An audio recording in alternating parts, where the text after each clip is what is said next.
হযরত খুবাইবকে কিভাবে হত্যা করা হয়েছিল ওটা হাদিস শরীফের মধ্যে স্পষ্ট রয়েছে।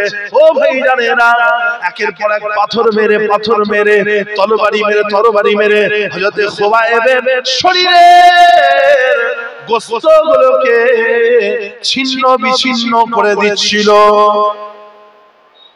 তারপরে কি হলো?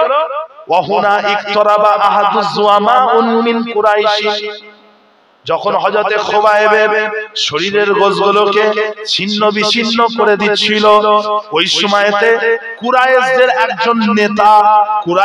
একজন নেতা এগিয়ে এলো। এগিয়ে এসে হযরত খুবাইবকে বলতে লেগেছে, ও খুবাইব, যদি তোমার জায়গায় মুহাম্মদকে যদি আমরা দাঁড় করিয়ে দিই আর তোমাকে যদি ছেড়ে দিই তাহলে তোমার কেমন লাগবে? তোমাকে যেমন শুলিতে চড়ানো হচ্ছে, মুহাম্মদকেও যদি ওইভাবে শুলিতে চড়ানো হয় কেমন লাগবে? তোমার এটা ভালো লাগবে? হযরত খুবাইব ইট সহ্য করেছেন, পাথর সহ্য করেছেন, তরবারির আঘাত সহ্য করেছেন। হযরত খুবাইব মাথায় হ্যাট করেছিলেন। আর যখনই বলেছে তোমার জায়গায় মুহাম্মদকে দাঁড় করাবো, তোমাকে ছেড়ে দেবো, কেমন লাগবে? হযরত খুবাইব এই কথাটা পছন্দ করতে পারলেন না। তিনি তখন কি করলেন? বিশাল জোরে চিৎকার করে উঠেছেন। হযরত খুবাইব খুব জোরে চেঁচিয়ে উঠেছেন। কি বললেন? অহনা ইনতাফাদা খুবাইব রাদিয়াল্লাহু আনহু কাল ইয়াসারি ওয়াস সাহি, আল্লাহর কসম খেয়ে বলছি, মা উহিব্বু, আমি এটা পছন্দ করব না, আন্নি ফি আহলি ওয়া ওয়ালাদি, আমি আমার পরিবারের কাছে থাকব, আমি আমার সন্তান সন্ততিদের কাছে থাকব, মাই আফিয়াতুদ দুনিয়া ওয়া নাঈমুহা, আমাকে পৃথিবীর সমস্ত সুযোগ সুবিধা দিয়ে দেওয়া হবে, পৃথিবীর সমস্ত নিয়ামত আমাকে দিয়ে দেওয়া হবে। ওয়া ইউসাবা রাসূলুল্লাহ সাল্লাল্লাহু আলাইহি ওয়াসাল্লাম বিশাওকাতিন, তার পরিবর্তে আল্লাহর নবীকে একটা কাঁটা দিয়ে আঘাত করা হবে, একটা কাঁটা দিয়ে মারা হবে। ওটা আমি খুবাইব, ওটা আমি মেনে নিতে পারবো না।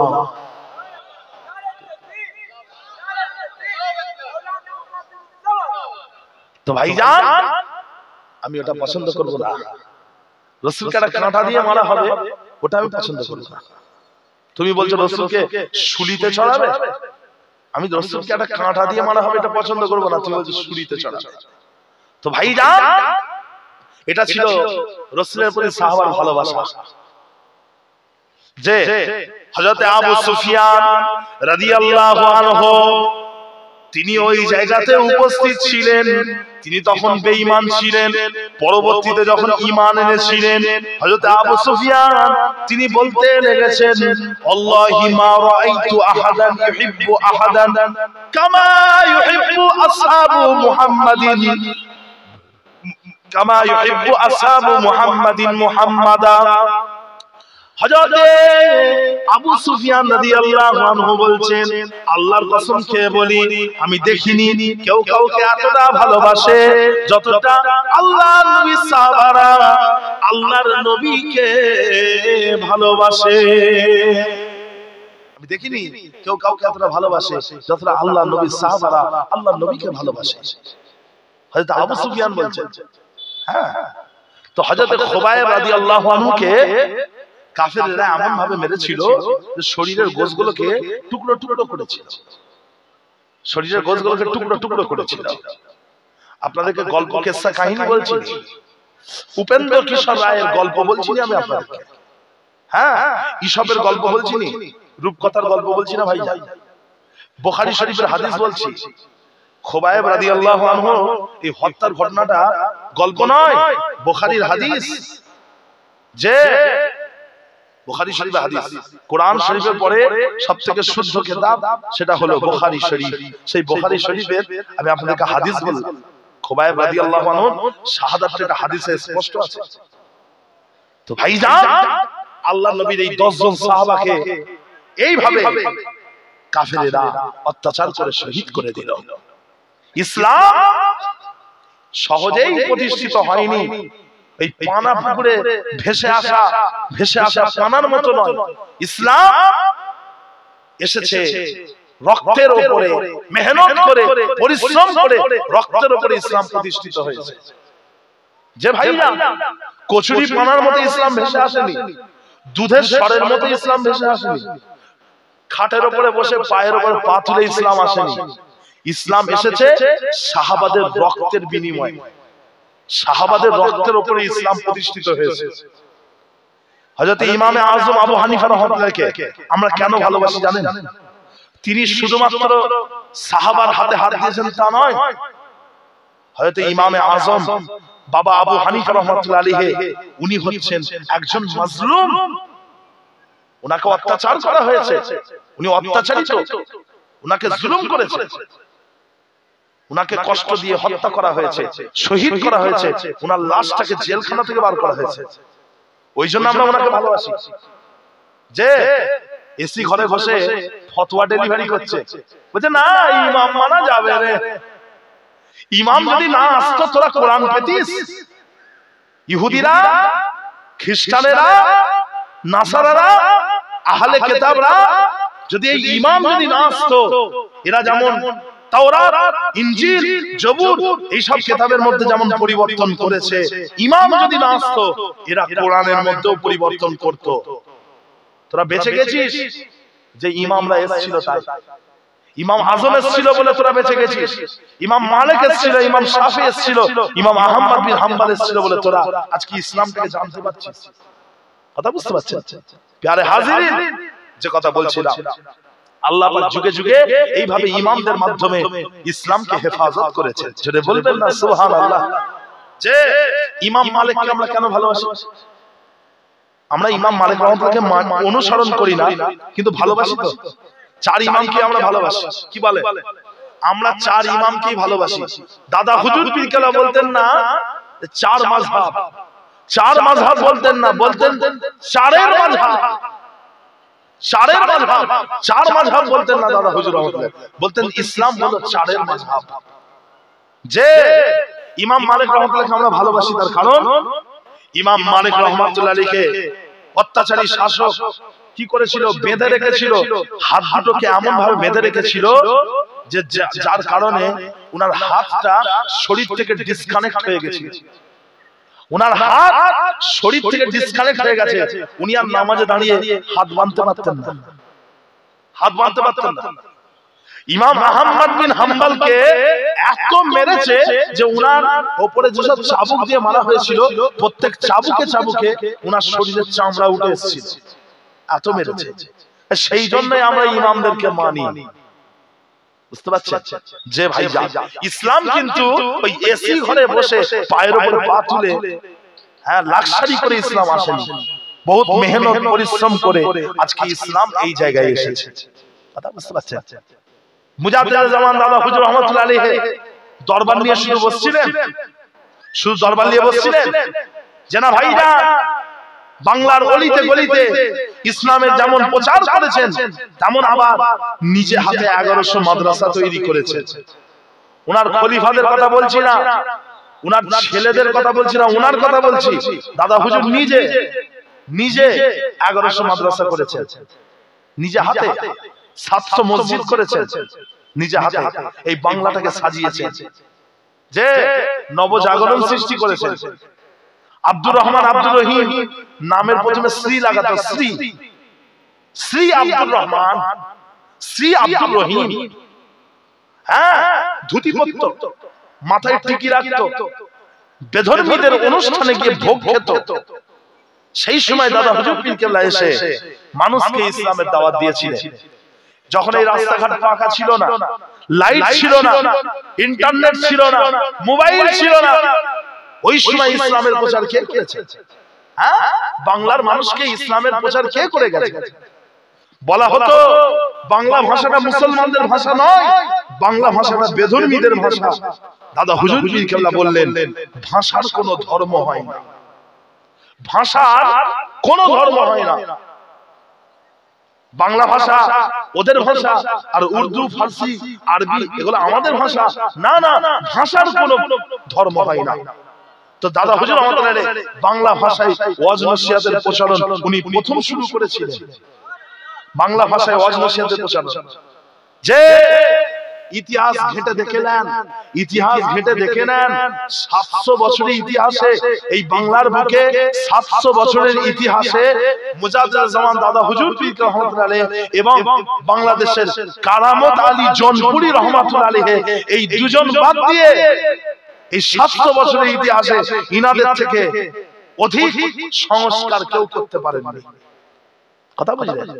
সেই দাদা হুজুর আমাদের মেহনত কষ্ট আজকে ইসলাম এই জায়গায়।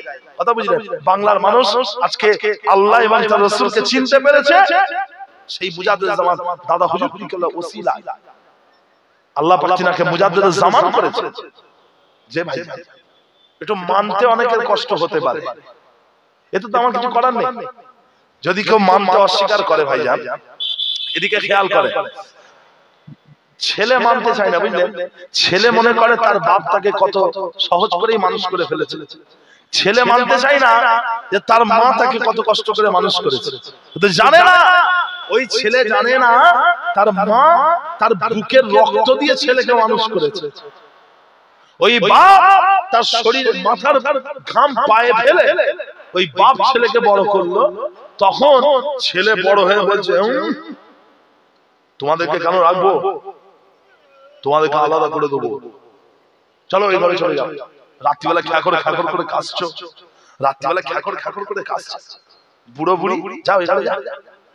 দেখেননি ইন্টারনেটে মারছে, বাপকে মারছে, মাকে মারছে, দেখেননি যে পাড়ায় পাড়ায় ঘটছে না? কথা বুঝতে পারছেন? যে বাংলার মানুষ আপনারাও দাদা হুজুরকে চেনেন না, আর যারা ভুলে গেছেন অসুবিধা নেই, অসুবিধা নেই। যারা ভুলে গেছেন দাদা হুজুর পীরকে অসুবিধা নেই, কারণ আর কি হবে, কি হবে দেখছেন না? তোমরা দাদা হুজুরকে ভুলে গিয়ে কি উপকারে এসছো, কি উপকারে এসছো তোমরা? এই জলসাগুলোকে কেন্দ্র করে প্রত্যেকটা গ্রামে গ্রামে জলসাকে কেন্দ্র করে মেলা হয়ে গেছে। আবার দেখছি মুখে দাঁড়িয়ে আছে, মাথায় টুপি আছে, দেখে মনে হবে ফেরেশতা।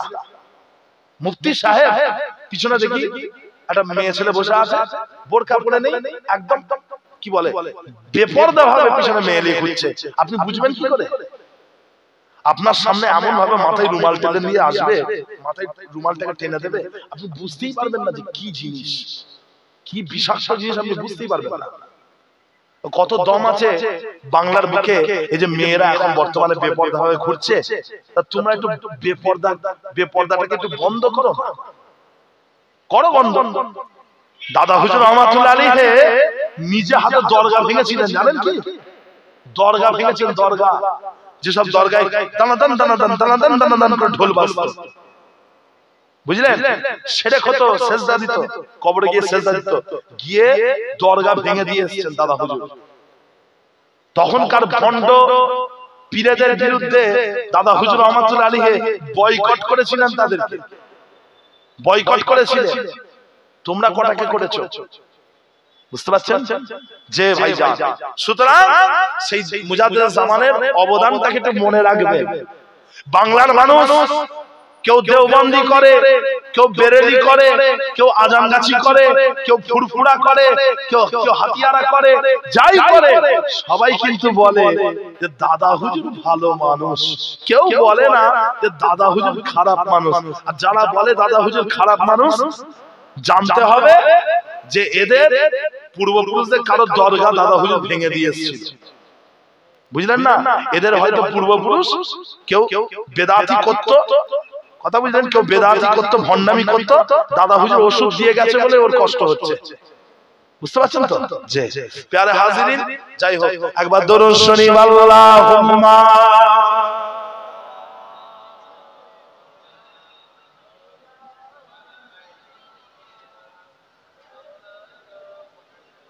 আল্লাহুম্মা সাল্লি আলা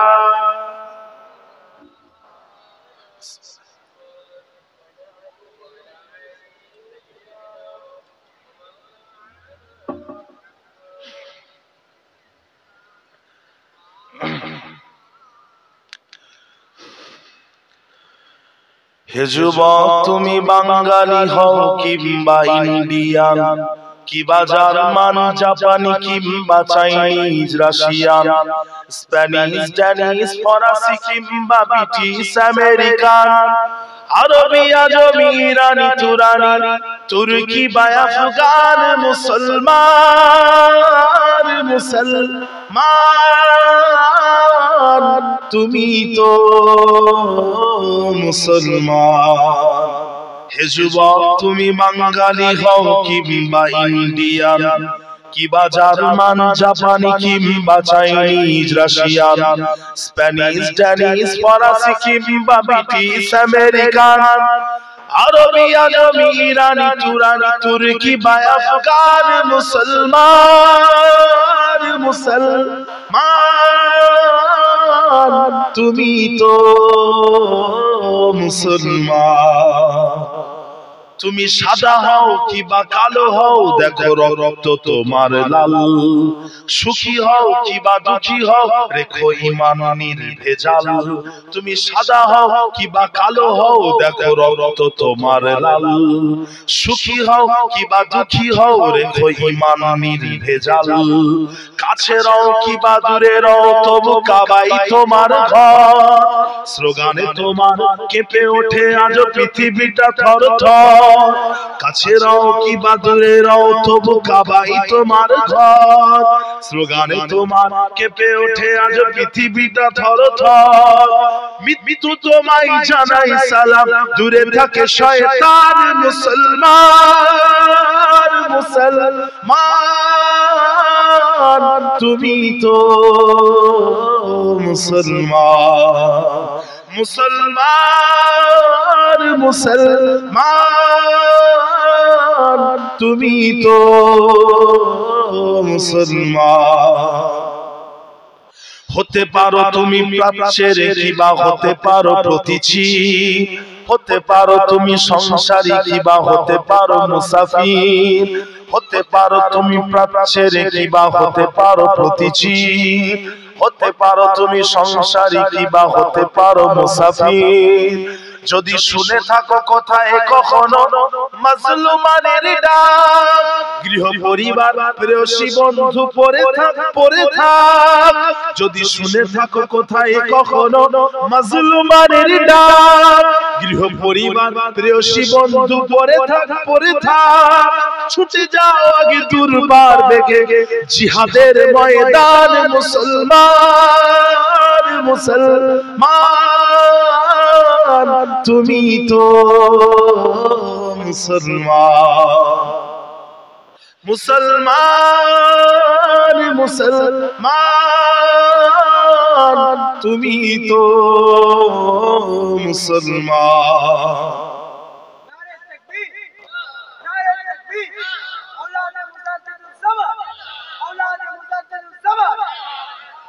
রক্তে তোমার যদি জ্বলে থাকে শাহাদাতের আগুন লাখো শহীদের খুন রাঙা পথে ঢালো কলিজার খুন।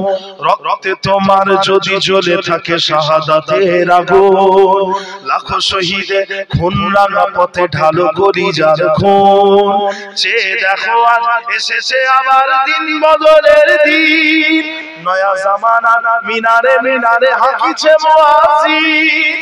চেয়ে দেখো আজ এসেছে আবার দিন বদলের দিন নয়া জামানা মিনারে মিনারে হাঁকিছে মুয়াজ্জিন। ছিঁড়ে গেল সব মায়ার বাঁধন জীবনের পিছু টান মুসলমান মুসলমান তুমি তো মুসলমান। হে যুবক তুমি বাঙালি হও কিংবা ইন্ডিয়ান কিবা জার্মান জাপানি কিংবা চাইনিজ রাশিয়ান স্প্যানিশ ড্যানিশ ফরাসি কিংবা ব্রিটিশ আমেরিকান আরবি আজমি ইরানি তুরানি তুর্কি বা আফগান মুসলমান মুসলমান তুমি তো মুসলমান মুসলমান মুসলমান তুমি তো মুসলমান। আল্লাহুম্মা সাল্লি আলা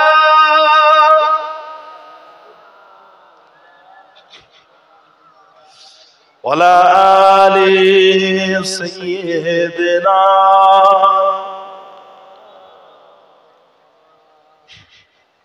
আমার দিনদার ইমানদার নেককার আল্লাহ ওয়ালা পরহেজগার মুত্তাকি ভাইজানেরা, তো ঈমান আনলে ঈমানের বিভিন্ন রকম পরীক্ষার সম্মুখীন হতে হবে ভাইয়া।